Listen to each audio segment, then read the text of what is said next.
ये कहानी एक छोटे से गांव में रहने वाली एक गरीब खातून रजिया की है। वह मेहनत मजदूरी करके अपनी जिंदगी गुजारा करती थी। उसका बेटा था चंदू। एक दिन जब ये दोनों घर में सो रहे थे, अचानक बारिश होने लगी। उसके बाद बिजली के कड़कने की आवाज आने लगी।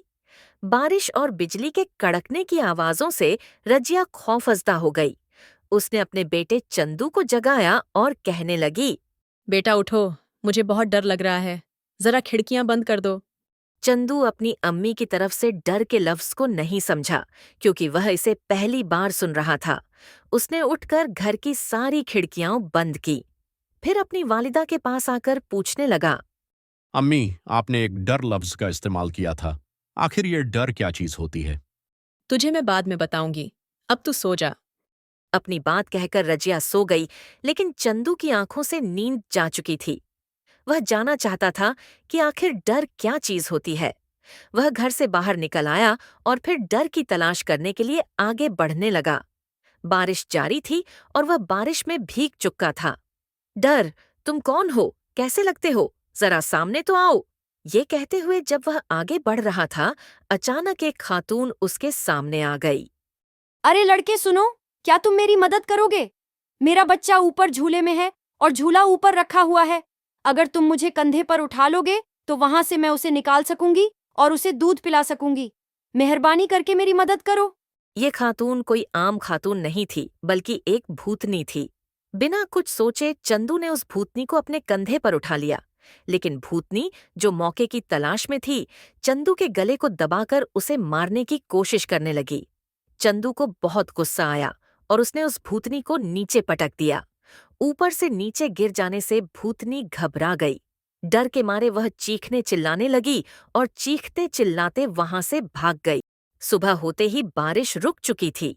अब चंदू जंगल के अंदर पहुंच गया। वहां पर कुछ डाकू बैठे थे। चंदू उन डाकुओं के पास पहुंच गया। डाकुओं के सरदार ने कहा, कौन हो तुम? यहाँ क्यों आए हो? तुम एक बच्चे हो। बादशाह के सिपाही भी यहाँ आने से डरते हैं। तुम्हें यहाँ आते हुए डर नहीं लगा?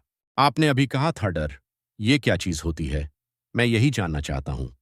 चंदू की बात सुनकर डाकू हंसने लगे। अच्छा, तुम्हें पता करना है कि डर क्या होता है, तो फिर जो हम कहेंगे वैसा करो। तुम्हें पता चल जाएगा कि डर क्या होता है। देखो, वहां कब्रिस्तान है। वहां जाओ, आग से रोटियां बनाकर हमें लाकर दो। तुम्हें पता चल जाएगा कि डर क्या होता है। चंदू राजी हो गया और कब्रिस्तान चला गया। उसने वहां एक पेड़ के नीचे आग लगाई और तवे पर रोटी पकाने लगा। अचानक उसके पीछे से एक कब्र में से एक हाथ उसकी तरफ बढ़ने लगा।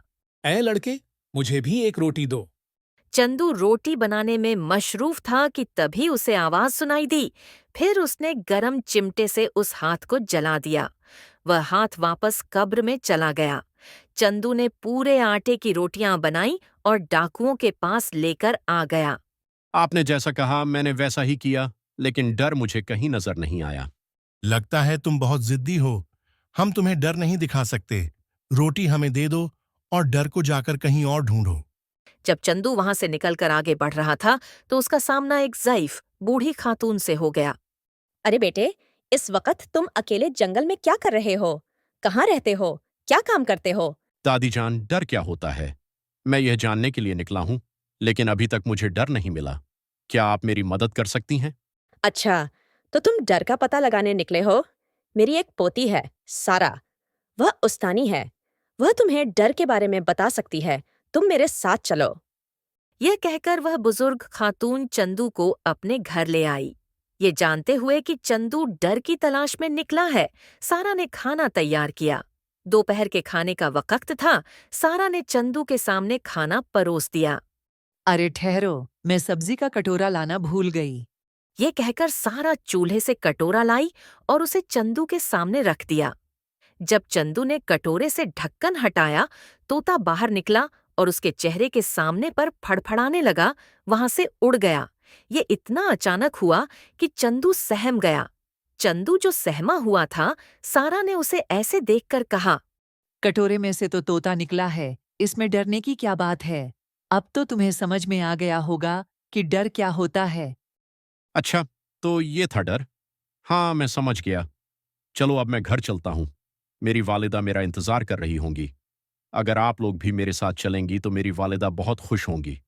सारा और उसकी दादी उसके साथ चल पड़ी।